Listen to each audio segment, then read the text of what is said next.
अस्सलाम वालेकुम friends, welcome back to Top Smarties drama serial शिकवा।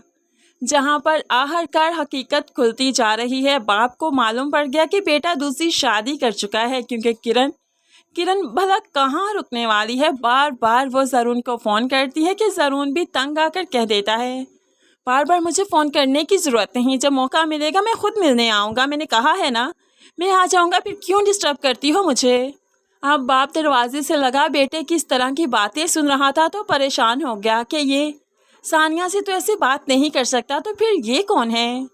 ऐसे में किरण ने कुछ इमरजेंसी का बताया तो ज़रून भी परेशान होकर फ़ौरन से पहले किरण की तरफ लपका।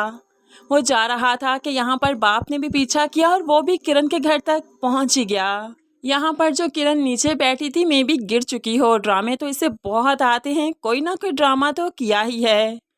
यहाँ पर जरून जल्दी से किरण की तरफ लपका तो बाप को देखकर हैरान। बाप भी चीखने लगा, ये कौन है, इसका इस घर से क्या ताल्लुक है, ये तो हमारा फ्लैट है ना। तो जरून तो परेशान हो गया कि बाप को क्या कहे। ऐसे में किरण काफ़ी शातिर है, किसी भी मामले में परेशान नहीं हुआ करती, इसलिए खड़ी होकर फ़ौरन से पहले ससुर जी को सलाम करते हुए जरून की क्वालिटीज़ गिनवाने लगी। मैं तो काफ़ी बदनाम हो चुकी थी, मुझ पर तोहमतें लग रही थी, मैंने तो खुद की जान लेने की कोशिश की, मेरी माँ ने मरने की कोशिश की, लेकिन उस वक्त पर सर ने मुझे सहारा ना दिया होता तो पता नहीं मैं क्या कुछ कर चुकी होती। मैं इनकी बहुत एहसानमंद हूँ। अब बातों में उलझाना तो किरण महारत रखती है इस चीज़ में, इसलिए सबको बातों में उलझा ही रही है। बाप काफ़ी परेशान है कि घर में लाइबा की शादी की तैयारियां शुरू हो चुकी हैं, शादी स्टार्ट हो चुकी है, तो ऐसे में किरण का मामला नहीं खुलना चाहिए, इसलिए वो किरण को यहीं पर छोड़कर घर चले जाते हैं। तो घर पर जब सानिया लाइबा से पूछ रही थी, अच्छा लाइबा बताओ क्या चाहिए तुम्हें शादी में, क्या गिफ्ट चाहिए मुझसे और जरून से, तो लाइबा जली कटी ही सुनाती है, भाभी आप मेरी ज़िंदगी में ट्रबल क्रिएट करना छोड़ दीजिए, आप फसी का पीछा छोड़ दीजिए, उससे दोस्ती छोड़ दीजिए। इससे बड़ा गिफ्ट बिलीव मी मेरे लिए कोई नहीं हो सकता, कोई नहीं दे सकता मुझे इससे बड़ा गिफ्ट। अब यहाँ पर सानिया परेशान हो गई क्योंकि लाइबा उसकी बात पर यकीन नहीं करेगी। ऐसे ही शादी के दिन भी आ गए। आज जो मेहंदी थी तो भाभी होने के नाते सानिया भी अपने होने वाले दामाद को शगुन की मिठाई खिला रही थी, लेकिन ये दामाद तो सिर्फ सानिया की तरफ देखे जा रहा था, मिठाई खाने का होश ही कहाँ था। सानिया काफ़ी पजल हो रही थी और ये सब कुछ लाइबा के साथ साथ सहीफ़ा भी नोट कर रही थी। सहीफ़ा भी जब से जरून के बगैर फसी वाजिद साहिब का हाल पूछने गया, सहीफ़ा काफ़ी नोटिस करती है सानिया और फसी को, और आखिरकार ये शातिर औरत बहुत जल्द मामले की तह तक पहुंच जाएगी। सानिया जो कि घबराकर कमरे में चली गई, फसी का सामना नहीं करना चाहती, तो फसी जनाब भी सानिया को ढूंढते ढूंढते फ्रेश होने का बहाना करने के लिए कमरे में चले गए। वॉशरूम में आने के बहाने जो वो कमरे में आए तो यहाँ पर सानिया को देखकर बातें करने लगे और दूर से सहीफ़ा देख रही थी। सानिया बहुत ही बुरे तरह से फसी से बात करती है, तुम मेरी जान छोड़ क्यों नहीं देते, तुम्हारी शादी हो रही है ना, तुम उस पर फोकस करो, अपनी होने वाली बीवी पर फोकस करो।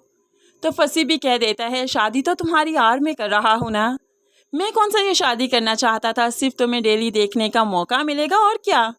अब यहाँ पर सानिया बुरी तरह से लड़ते हुए फसी के साथ उसको धक्का देते हुए चली जाती है और फसीहा सब कुछ देख रही है। जाहिर सी बात है, एक बहू घर के दामाद के साथ ये सब कुछ कैसे कर सकती है। सहीफ़ा के ज़हन में बहुत से सवाल हैं, जिन सवालों का जवाब उसे किरण से ही मिलेगा। अब सो फसीहा किरण से ही पूछेगी, क्योंकि जानती है कि किरण सानिया के बारे में सब कुछ जानती है, उसकी बचपन की दोस्त थी। लेकिन अभी तक तो सहीफ़ा को ये खुशखबरी मिलना बाकी है कि किरण का निकाह हो चुका है, वो भी जरून के साथ। दूसरी तरफ घर में जरून और बाप जो काफ़ी परेशान हैं कि किरण को कैसे उससे छुटकारा पाया जाए, उससे डिवोर्स देकर उसे आखिर कहाँ रखा जाए, कैसे उसको लोगों से छुपाया जाए। अभी ये सब कुछ सोच ही रहे थे कि शादी के बाद ये सब कुछ करेंगे, अभी फ़िलहाल किरण को उसी घर में रहना चाहिए, अभी हमारे पास टाइम नहीं इन चीज़ों का। तो यहाँ पर सानिया सब कुछ सुन लेती है। जाहिर सी बात है, जरून की ज़िंदगी में दूसरी लड़की का आना सानिया के लिए मौत से कम नहीं। यहाँ पर तो वो धचका खाते हुए इनकी बातें सुनकर गिर जाती है, जिसके बाद बाप बेटा दोनों सानिया की तरफ लपके। फ़ौरन से पहले उसे हॉस्पिटल पहुँचाया गया, होप्स हो के सानिया यहाँ पर अपना बच्चा खो देगी। वैसे यहाँ पर उसका बच्चा जाना तो नहीं चाहिए, लेकिन हमें ऐसा ही लगता है सानिया अपना बच्चा खो देगी और डॉक्टर यही कहेगा कि ये माँ नहीं बन सकेगी, जिसकी बिना पर बाप अब सोचेगा कि ज़रूर ने दूसरी शादी तो कर ली, तलाक दिलवाने की क्या ही ज़रूरत है, क्योंकि उनको वारिस भी तो चाहिए ना। तो ऐसे में किरण की एंट्री होगी अब इस घर में, जो वाकई बहुत हार्ट ब्रेकिंग सिचुएशन बनने वाली है। लेकिन हमारे अंदाजे के मुताबिक तो सिचुएशन कुछ यही होगी। फ्रेंड्स, आप क्या कहते हैं इस बारे में, ज़रूर कमेंट्स में बताइएगा। मज़ीद वीडियोस के लिए चैनल को सब्सक्राइब करके साथ ही बेल नोटिफिकेशन ज़रूर प्रेस कर लीजिए, ताकि आने वाली हर वीडियो बहुत आसानी से देख सकें। दुआओं में याद रखिएगा, अपना बहुत सारा ख्याल रखिएगा। नई वीडियो तक के लिए अल्लाह हाफिज़।